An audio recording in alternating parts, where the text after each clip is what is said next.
जय बाळूमामा मित्रांनो, ही आहे रात्रीची 3 वाजताची अमावस्या दिवशीची गर्दी बघा किती आहे. ह्या साईडला तेवढेच भक्त आहेत आणि त्या साईडला सुद्धा तेवढेच भक्त आहेत. उभारले पण तेवढेच आहेत आणि बसलेले पण तेवढेच आहेत. आणि हा आहे आपला मामांच्या येथील दर्शन मंडपाचा लाईन. त्यानंतर मी आलो माझ्या रूमकडे, भक्तिनिवासकडे. ही आहे भक्तिनिवास, ही पार्किंगची सुविधा आहे. त्यानंतर आवरून मी चाललो माझ्या दुसऱ्या पॉइंटवरती. माझा आज इथे पॉइंट होता. पॉइंटची जागा निवडली आणि मी जाऊन बसलो पॉइंटवरती. मित्रांनो, ऊन पाऊस वारा पूर असो, मामांच्या दर्शनासाठी लोकांची गर्दी बघा किती आहे.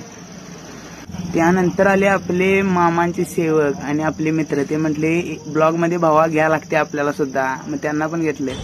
आपला भाऊ टॉपचा व्हिडिओ करते त्याला लाईक आणि शेअर होऊन जाते. सपनाईचे हे आपल्या सेवेकरी मामा कसं मिशा पे आलाय बघा. सुट्टी दिन नाही हो, हे लय वांड आहे.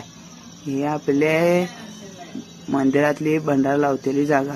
हे आपले सेवेकरी मित्र, हे सगळे आपले मित्र आहेत बघा. मामांच्या सेवेसाठी येतात हो. त्यानंतर आले आपले माझे मित्र आलते. ते म्हणाले भावा ब्लॉग मध्ये घ्या लागते. मग त्यांना बी ब्लॉग मध्ये घेतले. मित्रांनो, ब्लॉग जर आवडला असेल तर नक्कीच लाईक कमेंट शेअर नक्कीच करा. जय बाळूमामा मित्रांनो.